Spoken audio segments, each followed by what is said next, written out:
नाग यमुना में प्रविष्ट कर दिया था, उसका भी प्रभु ने अंत किया। और इधर हमारे प्रभु ने अब गोपियों के साथ एक नई लीला रची, और वो लीला थी माखन चोरी की लीला। हमारे प्रभु ने अपनी एक नई मित्र मंडली बनाई। मित्र मंडली को कहा कि मैं इस मंडली का मुखिया हूँ, और मुद मंगल की अवस्था को देखा कि मुद मंगल बड़ा ही कमजोर है। मुद मंगल ने कहा हमारा सारा माखन महाराज कंस के यहाँ चला जाता है, ना मुझे दूध मिलता है, ना छाछ मिलता है, ना माखन, ना घृत मिलता है। हमारे प्रभु ने कहा तो आज अभी और इसी समय से हम गोपियों के यहाँ माखन चोरी करेंगे। प्रभु ने माखन चोरी की नवीन लीला को जन्म दे दिया। आज निर्धारित किया गया कि आज किसके घर में माखन चुराया जाए, तो सबने सलाह की कि चंद्रप्रभा काकी के यहाँ बहुत अच्छा माखन निकलता है, और आज तो बड़ा ताजा ताजा माखन निकला है, क्यों ना आज सेंध आज जो है चंद्रप्रभा काकी के यहाँ ढाबा बोल दिया जाए। हाँ जी चंद्रप्रभा काकी तैयार हो माखन चुरवाने के लिए, तैयार हो? प्रभु आ रहे हैं आपके यहाँ माखन चोरी करने के लिए, देख लेना।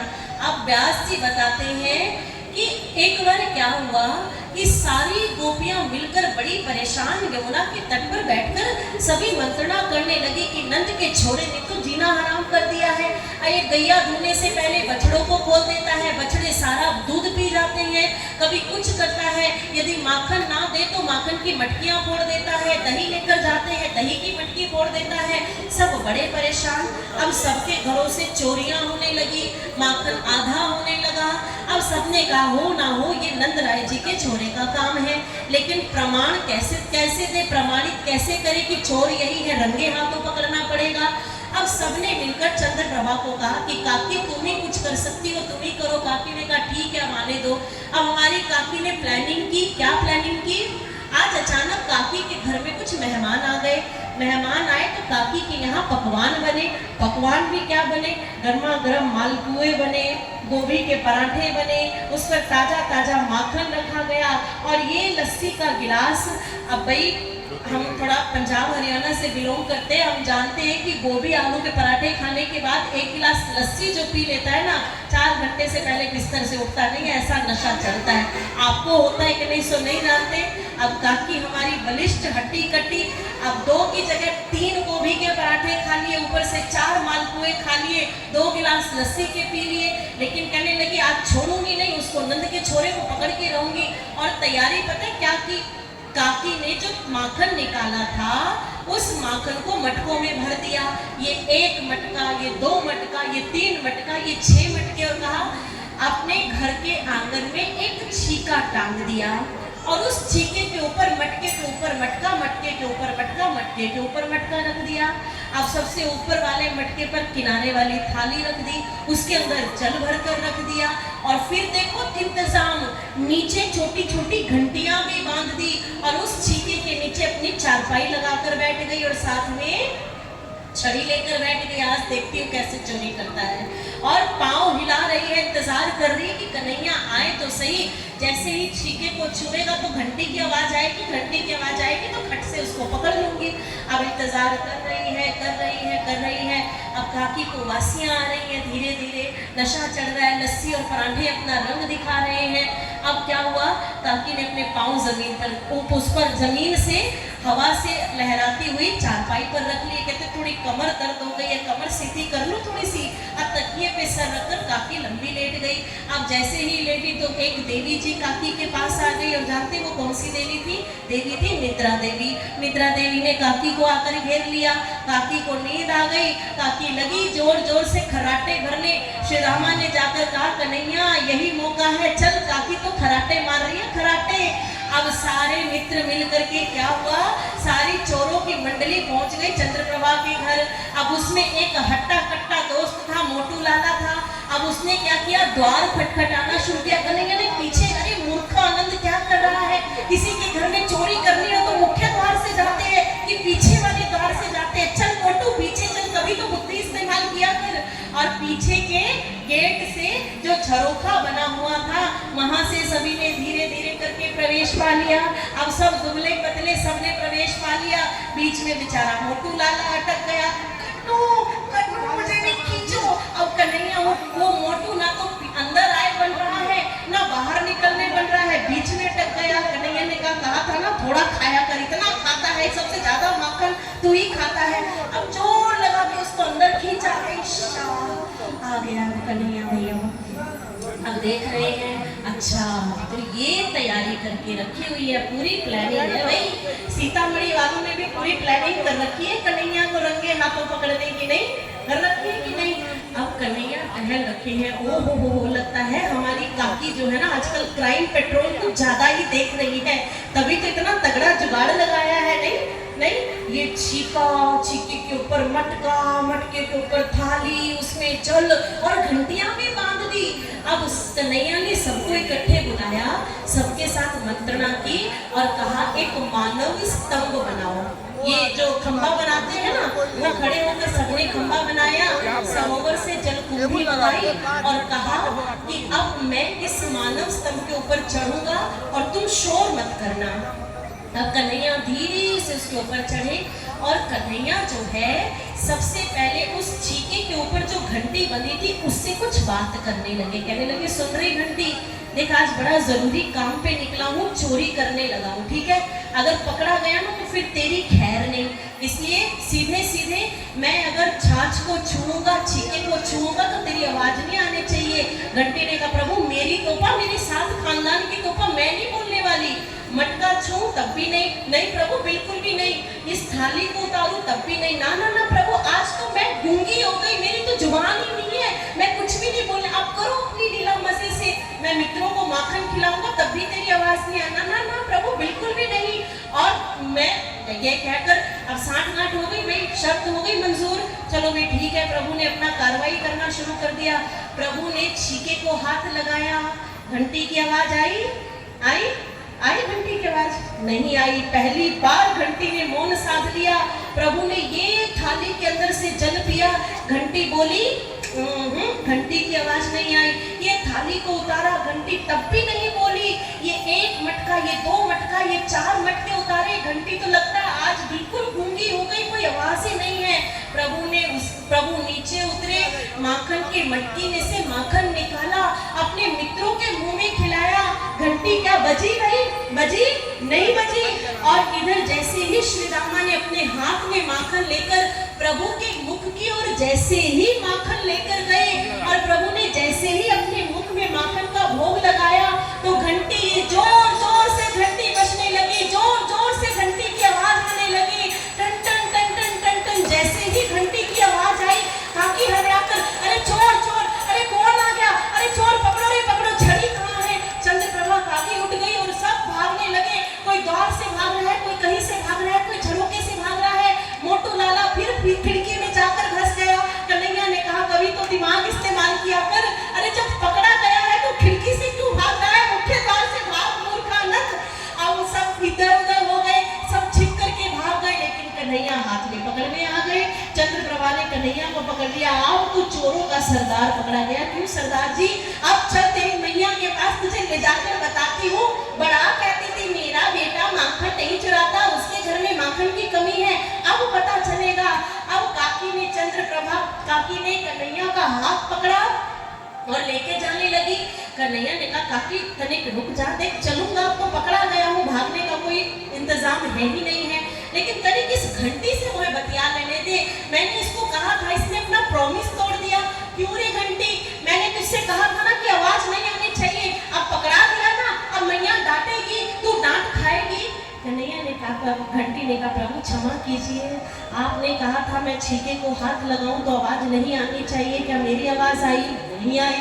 आपने कहा जब मैं जल पीऊं तब भी आवाज नहीं आनी चाहिए, क्या आवाज आई? नहीं आई। आपने माखन अपने मित्रों को खिलाया, क्या मैं आवाज की? नहीं की। लेकिन प्रभु ये तो आपका बनाया हुआ नियम है, मंदिर में भी जब गोस्वामी जब पुजारी ठाकुर जी को भोग लगाता है तो वो भी घंटी की आवाज बजाता है। मेरे सामने तो साक्षात मेरा भगवान खड़ा होकर भोग लगाता है, तो मैं चुप कैसे रहूं? मुझे तो बोलना ही था प्रभु। अब प्रभु मुस्कुरा दिए। चंद्रप्रभा आज यशोदा के पास कन्हैया को लेकर सभी को आवाज लगाई, अरे ओ चित्रा, अरे ओ चित्रावली, अरे ओ ललिता, अरे ओ विशाखा, अरे आओ रे आओ, अरे चोर पकड़ा गया है, देखो ये चोर पकड़ा गया है। आज सभी मिल करके कन्हैया की शिकायत मैया के पास ले जाकर रख दी और मैया को कहा, देख लिया कन्हैया, बड़ा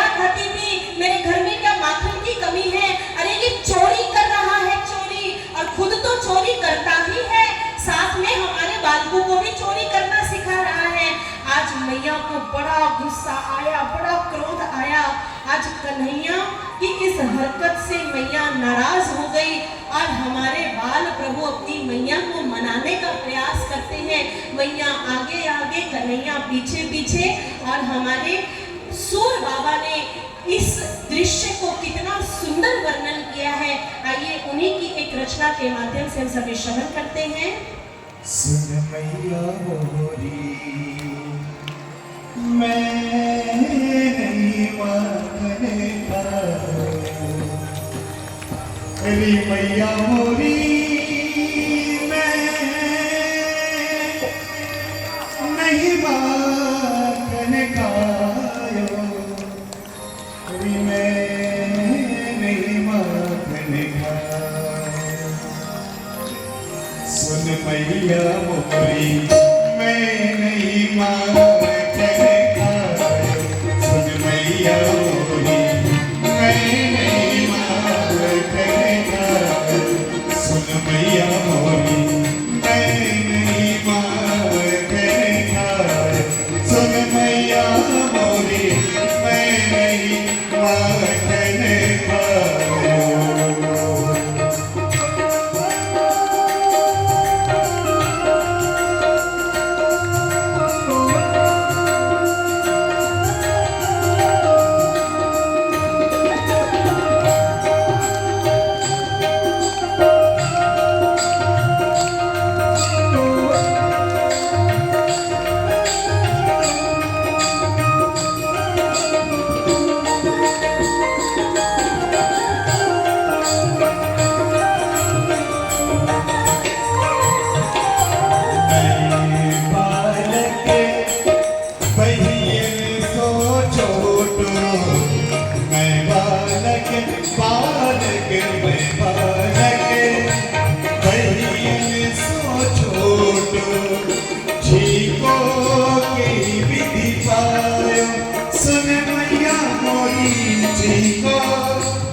ग्वाल वाले सब पैर पड़े हैं, ग्वाल वाले सब पैर पड़े हैं, बरगद मुँह में लपटायो। सुन मैया मोरी मैं नहीं मांगने का, सुन मैया मोरी मैं नहीं मांगने का।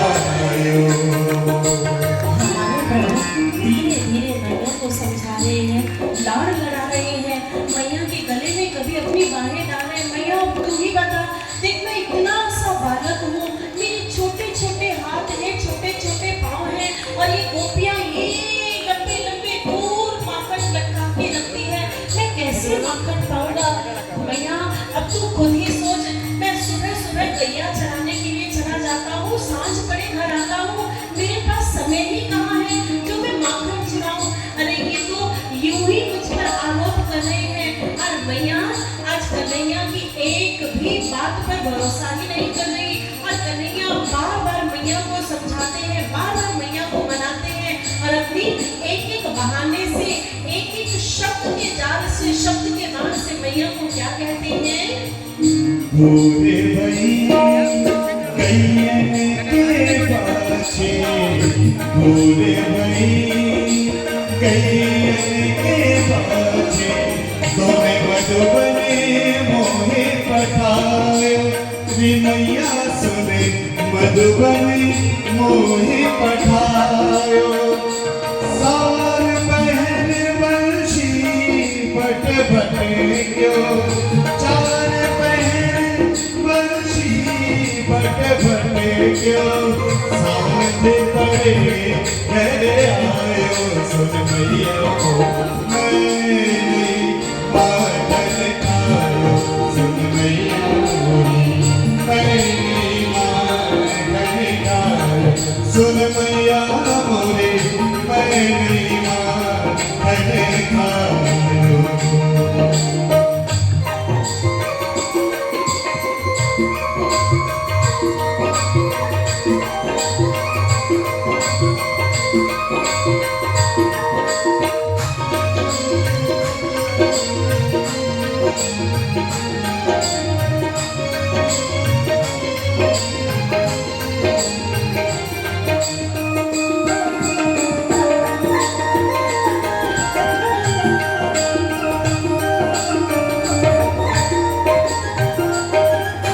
ओ जननी जननी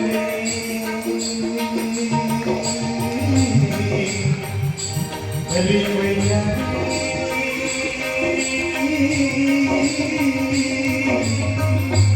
हरी तो जननी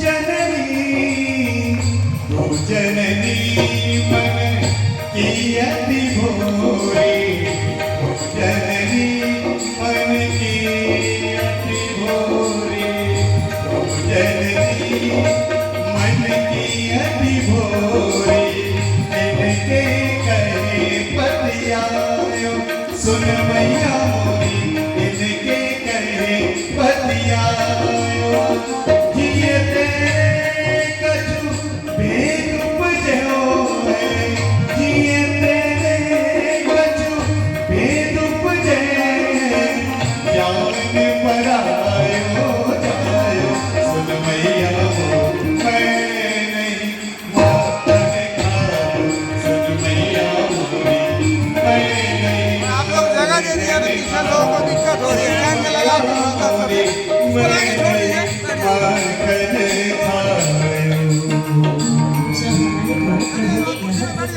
कि आज उसका कोई भी शब्द का बाण जो है मैया को प्रभावित नहीं कर पा रहा। आज हमारे प्रभु ने अपने तर्कश से एक अंतिम बाण निकाला और कहा मैया अरे तू तो बहुत भोली भाली है, तुझे तो पता ही नहीं ये ग्वाल वाल तेरे और मेरे बारे में कैसी बातें करते हैं।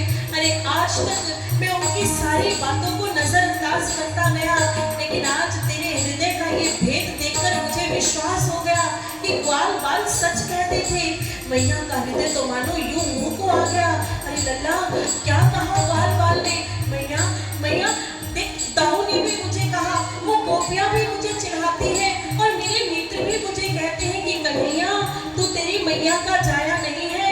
अरे देख अगर तेरी मैया का जाया होता तो देख बलभद्र कितने गोरे गोरे हैं और तू कहाँ काला शाम मैया की गोदी में आ गया। अरे तू मैया का जाया नहीं, तो मैया का सौतेला पुत्र है, सौतेला पुत्र।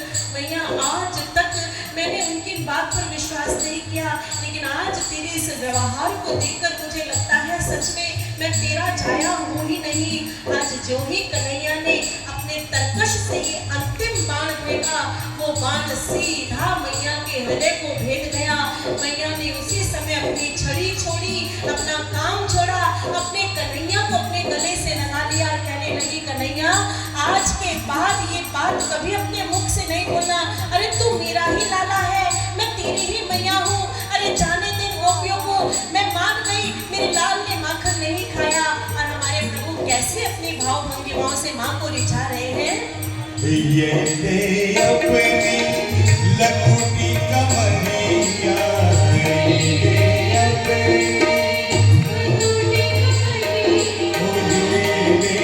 अपनी लखोटी कमरिया ये दे अपनी लखोटी कमरिया ये दे अपनी लखोटी कमरिया ये दे अपनी लखोटी कमरिया बहुत ही नाच नचाए मैया सुने बहुत ही नाच नचाए। सूरदास तब भी हंसी यशोदा, सूरदास तब भी हंसी यशोदा ने और करते लगायो सुन मैया मोरी माखन खायो सुन मैया मोरी माखन खायो सुन मैया मोरी माखन खायो। अब मैया कहने लगी कहाँ से सुन कदुआ मोरी माखन खायो सुन कदुआ मोरी माखन खायो सुन कदुआ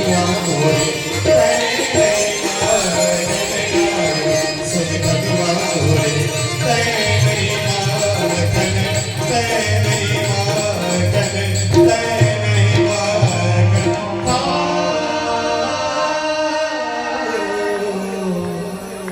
सुन कनुआ